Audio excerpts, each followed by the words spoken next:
재벌과 딸의 물벼락이 일으킨 파장이 어마어마합니다. 대한항공의 명예와 주가 추락은 물론 조현민 전무는 피의자 신세가 됐습니다. 정말 이 물 한 잔이 쓰나미가 됐어요.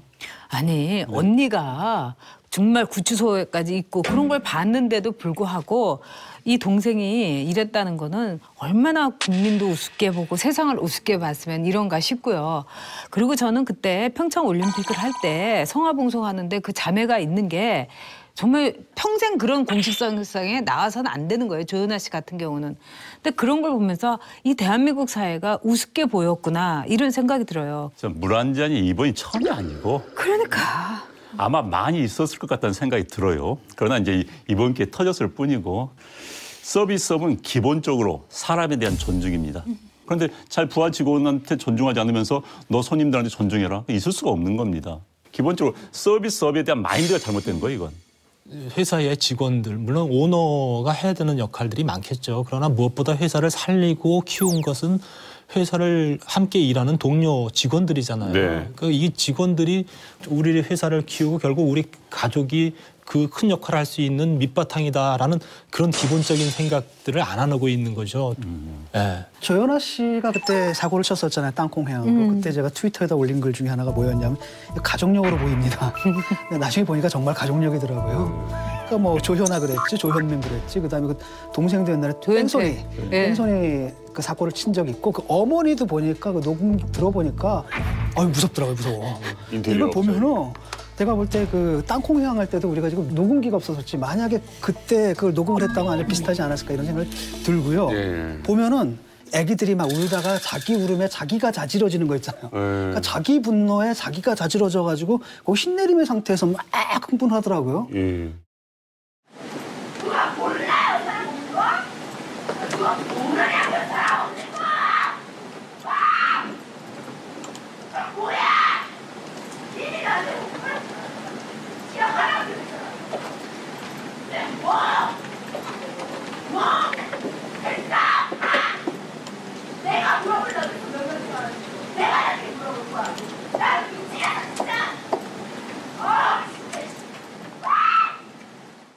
이게 이제 어떻게 가능했냐. 우리 어렸을 때부터 자라면서 그러면 안 된다는 걸 배우잖아요.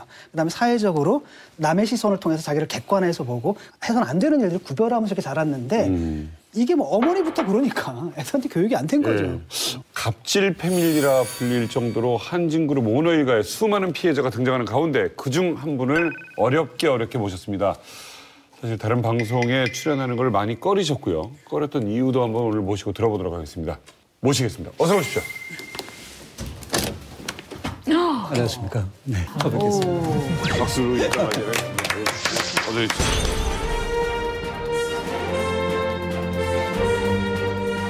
(4년) 전 땅콩 회항 사건의 피해자로 익숙한 얼굴이시죠. 대한항공 박창진 전 사무장님 모셨습니다. 반갑습니다. 반갑습니다. 인사에 각이 다르시네요. 네. 이번 이제 여러 가지 사회적 문제로 인해서 제가 이 자리까지 나오게 된 것 같은데요. 저희 항공사 내부에 있는 많은 노동자들은 정말 전 세계에서 최고라는 자부심을 갖고 일을 해오고 있는데 이 과정에 이제 오너 일가에 의해서 이런 일들이 벌어진 게 참 안타깝고 또 그 문제가 저희 노동자들의 수치가 되는 것이 아니라 이번을 계기로 해서 개선이 돼서 더 좋은 방향으로 나아가기를 바라는 마음에서 제가 이 자리에 나왔습니다. 일단 그 외부자들의 오시기에 앞서 지난주에 국회를 가셨어요. 네네. 왜 가셨습니까? 일단 국회를 가는 건 상당히 저한테는 큰 모험이었던 것 같아요. 왜냐 무서운 곳이잖아요. 여기 위원님 계시지만 아닌데. 또 제가 가야 할 일도 없고 하지만 이 부당한 현실에 있어서 저희 노동자의 시각은 좀 배제된 면이 있는 것 같아요. 그래서 내부에서 이제 그걸 자발적으로 할 수 있는 시스템이나 조직이 있다 그러면 나서서 대변을 해주겠으나 물론 제가 이제 저희 동료들한테 그 권한을 부여받지는 못했습니다. 하지만 제 소명감에 저라도 나가서 저희의 목소리를 내는 게 합당하지 않나라는 생각에서 나가게 됐습니다. 네. 사실 뭐 당당하고 용기 있는 분이지만 얼마나 사실 감당하기 힘든 일을 겪으셨겠습니까? 이 자리에 나오기까지 정말 많은 고민을 하셨죠? 네네. 그 전에 이제 제가 그런 경험을 많이 했었거든요.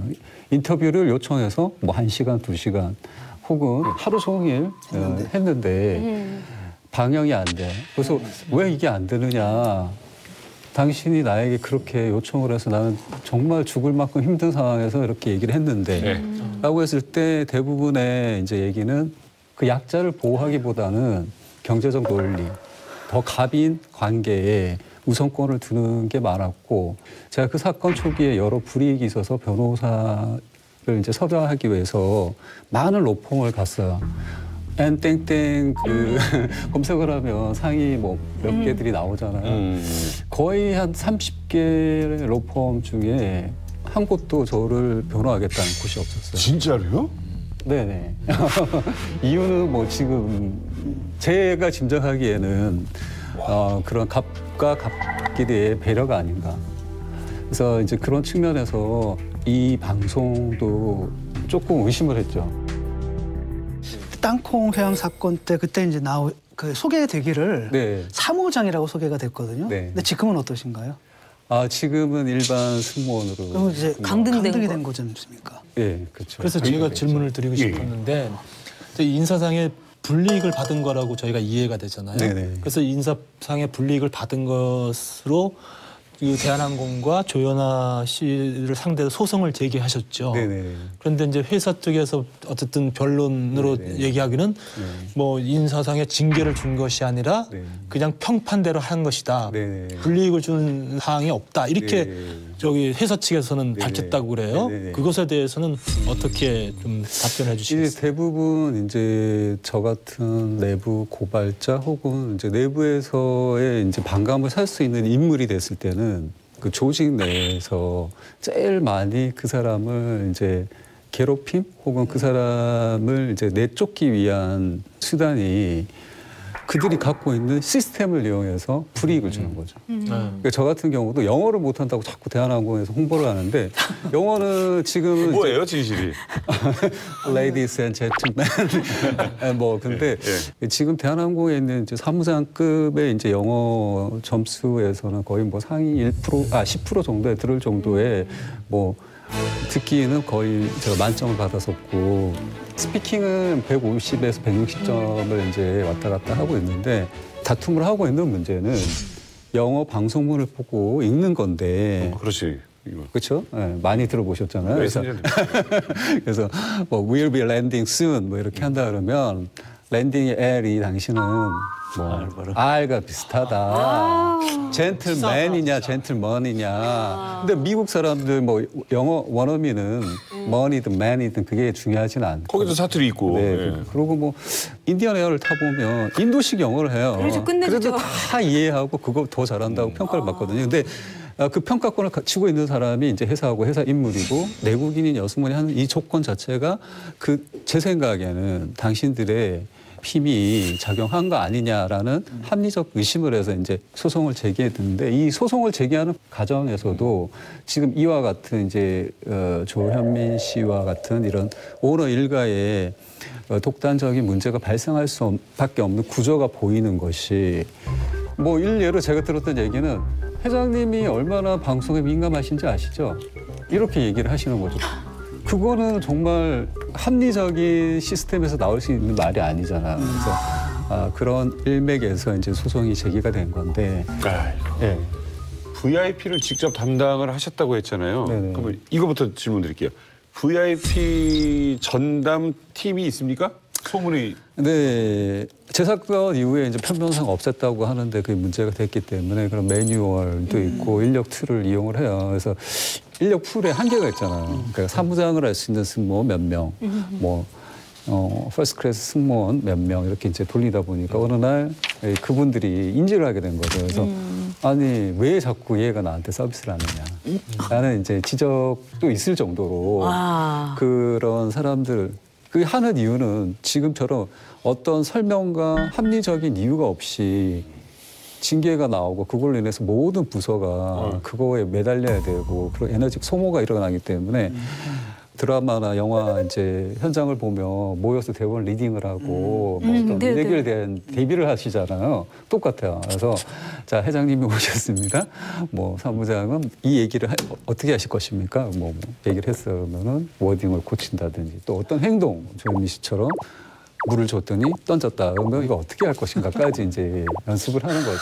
물을 달라고 하면 물이 아니라 탄산수를 줘야 된다 뭐 이런 얘기를 들었는데 이제 그거는 부연 설명을 드리자면 이제 그 일가마다의 특징이 이렇게 개인의 취향이구나. 취향이 있잖아요. 그래서 이제 누구는 물이라고 했을 때 탄산수다. 근데 그것도 또 맞지가 않아요. 예로 어떤 일이 있었냐. 그 서비스를 많이 안 해본 승무원하고 그 일가를 모시게 됐는데 똑같이 물 얘기를 하신 거예요. 그러니까 이제 교육에서는 이게 탄산수다 이분은 또 이분은 진짜 물이다. 순간 헷갈린 거예요. 이분이 많이 서비스를 안 해봤으니까. 그래서 이제 이분이 물도 따라가고 그러면 탄산수도 따라가서 선택하게 하면 좋지 않을까라고 이제 생각을 한 거죠. 어떻게 됐을까? 물도 따라가고 그러면 탄산수도 따라가서 선택하게 하면 좋지 않을까라고 이제 생각을 한 거죠. 어떻게 됐을까? 내 의지를 다 알아들어라. 그렇다니까요. 그러니까 뭐냐? 말 안 해도 내 마음속을 읽어가지고 내가 물 마시고 싶어 하는지 표정을 살펴갖고 갖다 바치고. 청나라 말기에 시태우가 북경오리를 그렇게 좋아했잖아요. 그런데 북경오리 맛이 없으면 요리사 목을 뱉거든.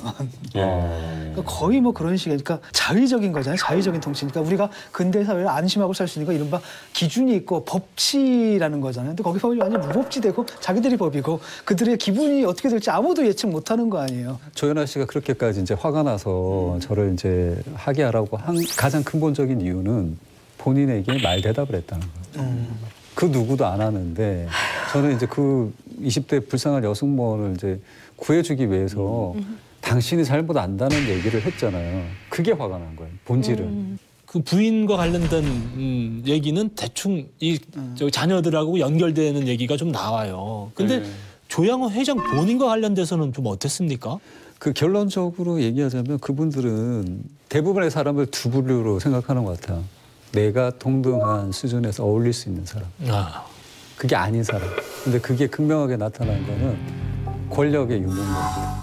이제 제가 그 이명박 대통령 그 자원 외교 때문에 몽골을 방문한 적이 있는데 경제사절단들이 그 탑승해서 이제 사무장으로 가게 됐는데 명단에 이제 우리 회장님도 계셨는데 회장님도 당연히 고객이니까 제가 이제 인사를 드려야 되는데 인사를 이분들은 받는 적이 없어요. 그러니까 아예 뭐 저희는 또 안 하면 또 혼나기 때문에 인사를 드리고 이제 다른 회장님들한테 인사를 드리는데 같은 자리에 앉아있던 두 회장님이 똑같이 저한테 얘기를 하시는 거예요. 기속말로 얘기를 하시는데 이 속어라서 나갈 수 있을지 모르겠는데 조양호 때문에 쪽팔리지